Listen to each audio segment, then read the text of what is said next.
उनके गीतों में ऐसा कोई रस नहीं है जो आज ही के दिन 1980 हमें में सुनाई न देता हो। गुरुदेव हर रफी रस का साहब गीत हम सबको उन्होंने छोड़कर हमें दिया है ईश्वर के पास चले गए थे। और उन्हीं गीतों को सुनकर हम सीखते हैं। आवाज की दुनिया भाव, का उच्चारण, भगवान कहें उन्हें, फील या भगवान की आवाज कहें, एक अंदाज, ही बात है।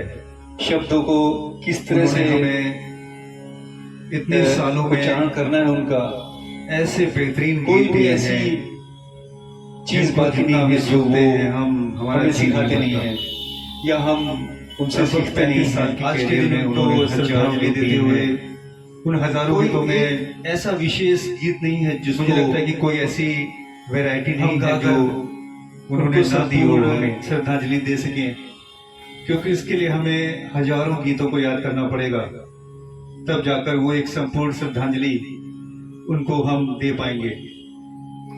जो सबसे पहला गीत उनका मेरे दिमाग में आता है,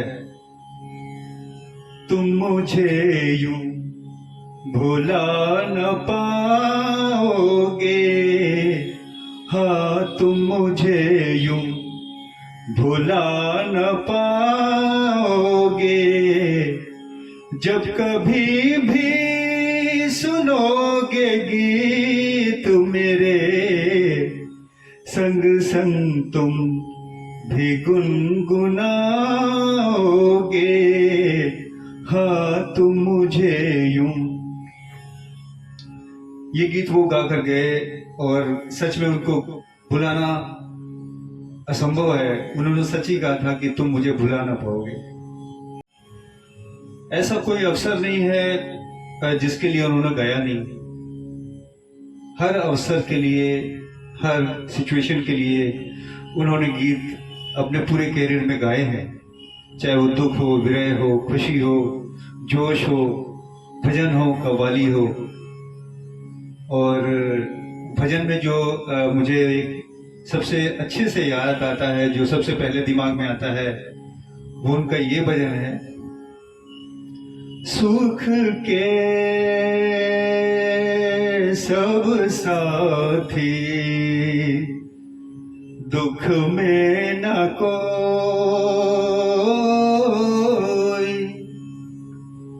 भजन गाते समय आप उनको देखिए कि जो उनकी ईश्वर के प्रति श्रद्धा, भक्ति होती है, वो उनकी आवाज में कैसे हमें सुनाई देती है।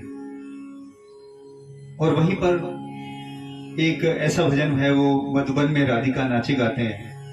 उस समय एक भक्त की नहीं, एक गायक का जो जुनून है वो इस गीत में दिखाई देता है। मधुबन में राधिका नाचे रे, गिरधर के मुरलिया बाजे रे।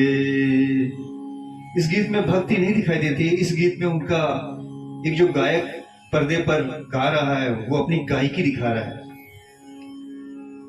एक और भजन याद आता है उनका, राधिके तूने बंसरी चुराई, राधिके तूने बंसरी चुराई। जहां पर एक उनका भक्त का रूप दिखाई देता है, जो उनकी आवाज में हमें सुनाई देता है। उसी तरह से विरह के, दुख के गीत अगर हैं, तो उनका वही गीत जो मुझे सबसे ज्यादा पसंद है, वो अकेले हैं चले आओ जहां हो, कहाँ आवाज दे तुमको, कहाँ हो अकेले है। एक विरह का गीत और दिमाग में आता है, जो कोई ऐसा विरला होगा जिसको ये गीत पसंद ना हो। सुहानी रात ढल चुकी, ना जाने तुम कब आओगे। ये गीत ऐसा है जो अनुशाद साहब का फिल्म दुलारी का है, और जोश के गीत हों, रोमांस के गीत हों, कहीं पर उनका किसी से कोई मुकाबला नहीं है। वो सबसे ऊपर, सबसे सर्वोच्च गायक हैं इस मामले में। जोश की बात हो तो रोमांस की बात हो तो उनका ये गीत आता है, बदन पे सितारे लपेटे हुए, ओ जाने तमन्ना किधर जा रही हो, जरा पास आओ तो चैन आ जाए। एक तरफ वो रोमांस और भक्ति भजन, उस पे उनका जो महारत थी, और एक तरफ जब वो जोश में जब चैलेंज करते थे, फिल्म मुगले आजम से नौशाद साहब के संगीत में जो उन्होंने गाया था, उसमें उनके भाव देखिए। एक फकीर जिस तरह चैलेंज करता है तख्त को, बादशाह को चैलेंज करता है, वो उस गीत में कितना सुंदर उन्होंने कितना पावर के साथ इसको गाया है। जिंदाबाद जिंदाबाद ए मोहब्बत जिंदाबाद, ए मोहब्बत जिंदाबाद। वो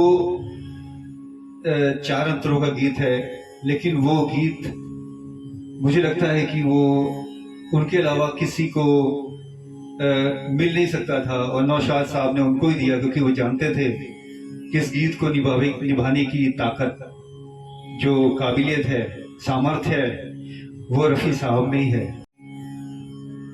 मैं हमेशा इस बात को मानता हूं कि गुरुदेव रफ़ी साहब का जो संगीत का सफर है, अगर नौशाद साहब उनके साथ न होते तो वो सफर शायद अधूरा रहता।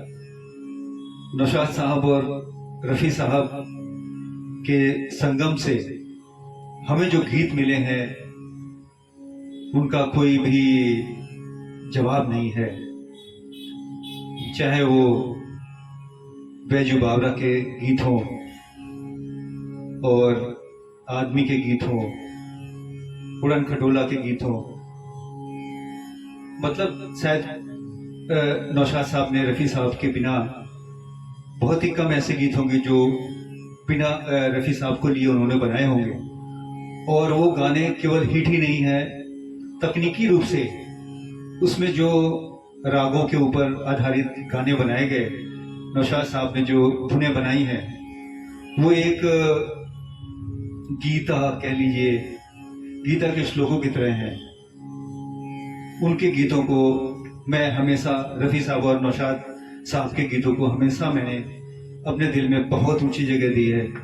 और अगर हम उनके गीतों को अगर कोशिश करते रहे तो हमें बहुत कुछ सीखने को मिलता है।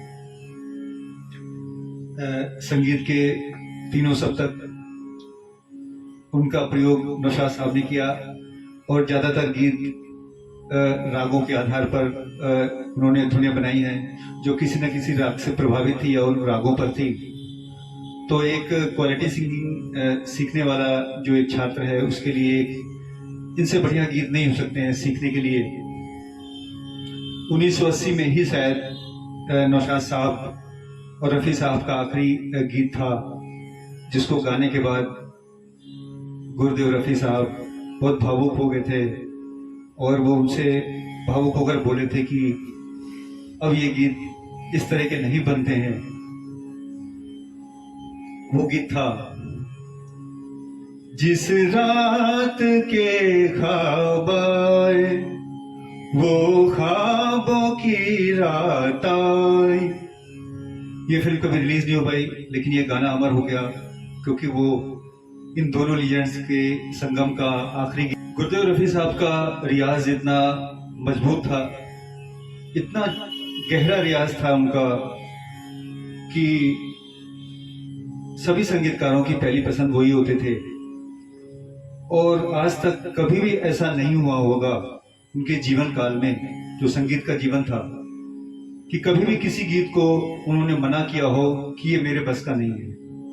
ये कभी नहीं हुआ, क्योंकि उनकी रेंज, उनकी जो गाने की क्षमता थी, कोई भी गीत उनकी क्षमता से, उनकी रेंज से बाहर कभी गया ही नहीं।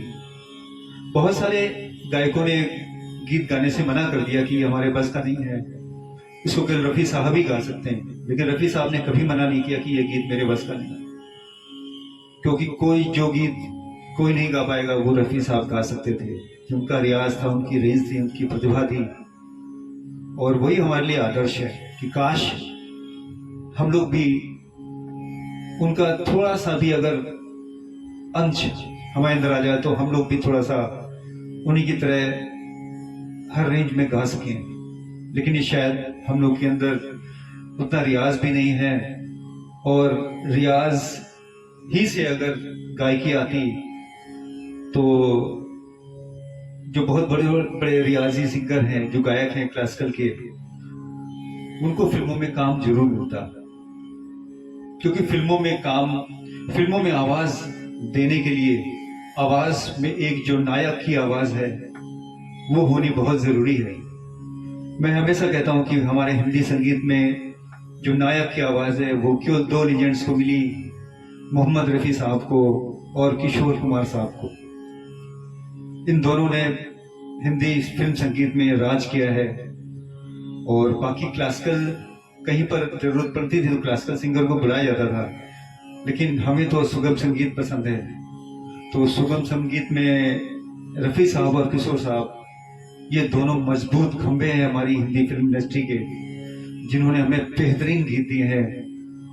और आज गुरुदेव रफी साहब की 42वीं पुण्यतिथि है, तो उनको आज भारी मन से याद करते हुए मैं एक बार फिर उनको प्रणाम करता हूं, और इतना ही कहूंगा कि जब तक ये धरती है, जब तक ये सूरज चांद है, तब तक मोहम्मद रफी साहब हमारे आसपास ही रहेंगे, हमारे दिल में रहेंगे, और हमेशा याद आते रहेंगे। हजारों सालों तक इन फिजाओं में उनके गीत गूंजते रहेंगे और हम उनका आनंद लेते रहेंगे जब तक हमारे अंदर सांस है।